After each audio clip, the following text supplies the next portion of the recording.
అందరికీ నమస్కారము. అయితే సహజంగా ఎవరు చెబుతుంటారో కానీ వాడుక భాషలోకి వచ్చి అలా అలా ప్రతి మనిషికి ఈ యొక్క వాట్సాప్ ద్వారా కావచ్చు, మరియు సెల్ ఫోన్ల ద్వారా కావచ్చు, వారి నుంచి వారికి ఇలా వెళ్తూ వెళ్తూ ముహూర్తాలే లేవంట, ఇక ముహూర్తాలు లేవు 7-8 నెలల దాకా, చాలా ఇబ్బంది అని చెప్పేసి అందరు అనుకుంటూ ఉంటున్నారు. కొందరు అడుగుతున్నారు, అయ్యగారు గురుగారు మరి ముహూర్తాలు 7-8 నెలల దాకా లేవంట, మా అబ్బాయి పెళ్ళి ఇప్పుడు ఈ మాసంలో చేసేద్దాము, మంచి ముహూర్తం చూడండి అని చెప్పేసి అడుగుతూ ఉన్నారంట. అయితే ముహూర్తాలు ఎందుకు లేవయ్యా అని చెప్పేసి అడిగితే లేవంట, మూడాలు శూన్యాలు అని చెప్తున్నారు. 24-25వ సంవత్సరము గురుముడమి అంటే 24 ఫిబ్రవరి అయిపోతే ఇక ముహూర్తాలే లేవని చెప్పుకుంటూ వస్తున్నారంట అందరూ. అయితే అది అవాస్తవము, వాస్తవము కాదు. వాస్తవమైనది ఏంటిదయ్యా అంటే మూడమి ఎప్పుడెప్పుడు ఇక్కడ ఎలా ఉంటుంది, ఏ మాసంలో ఉంటుంది అని మీరు బాగా ఆలోచించుకోండి. నేను చెబుతుంటాను, రాసి పెట్టుకోండి. ఆ తదుపరి మిగతా మాసాలలో ముహూర్తాలు ఉంటాయి ఇక్కడ తప్పకుండా.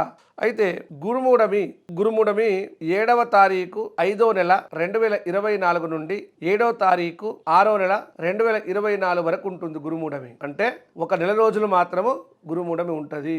అంటే మూఢమి అనగా చీకటి.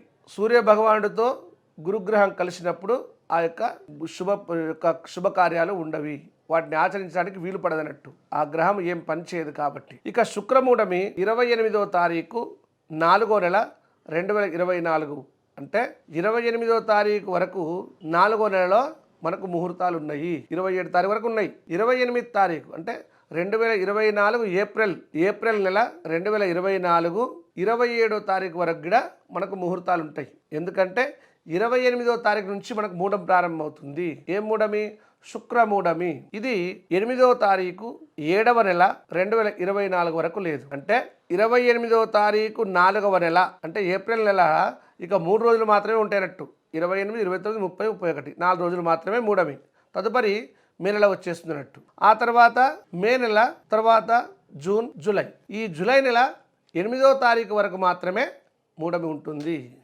అంటే ఈ మధ్యలో గురుముడి వస్తుంది పోతున్నట్టు. శుక్రమూఢమి 28వ తారీఖున వచ్చి 4వ నెల జూలై నెల 8వ తారీఖు వరకు ఉంటుంది శుక్రమూఢమి. ఆ మధ్యలో 7వ నెల అంటే 5వ నెల మే నెల నుంచి జూన్ వరకు గురుమూఢమి వచ్చిపోతుంది అన్నట్టు. మధ్యలోనే వస్తుంది పోతుంది అన్నట్టు. అది అంటే ఇక్కడ గురుమూఢమి శుక్రమూఢమి కలిపి మనకు 2 కూడా కలిపి 2 నెలలు అంటే మే నెల, జూన్ నెల, జూలై నెల 8వ తారీఖు వరకే. 9వ తారీఖు నుంచి మళ్ళీ శుభకార్యాలు ఉంటాయి.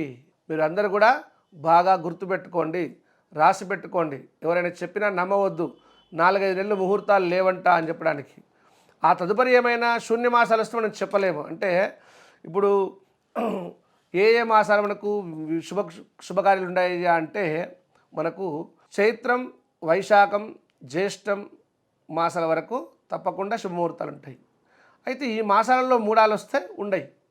ఆషాఢ మాసంలో ముహూర్తాలు ఉండయి. శ్రావణ మాసంలో మళ్ళీ ముహూర్తాలు ఉంటాయి. భాద్రపద మాసంలో అది పితృకార్య మాసం కాబట్టి అందులో వినాయక చవితి పండుగ వస్తుంది. తదుపరి పెద్దల కార్యం కాబట్టి ఆ భాద్రపద మాసంలో ఉండనట్టు. అట్లా అంటే ఆషాఢం మధ్యలో శ్రావణ మాసంలో ఉంటాయి, భాద్రపద మాసంలో ఉంటాయి అన్నట్టు. ఆశ్వజం, కార్తీకం, మార్గశిరం మళ్ళీ 3 నెలలు మంచిగా ఉంటాయి ముహూర్తాలు. తదుపరి పుష్యమాసంలో ఒక నెల రోజులు ఉండేవన్నట్టు.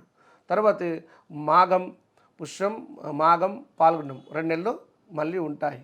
ఈ విధంగా మనకు ఈ యొక్క 3 నెలలు మాత్రమే మనకు ముహూర్తాలు ఉంటాయి. మిగతా నెలల్లో, మిగతా మాసాలలో తప్పకుండా ముహూర్తాలు ఉంటాయి.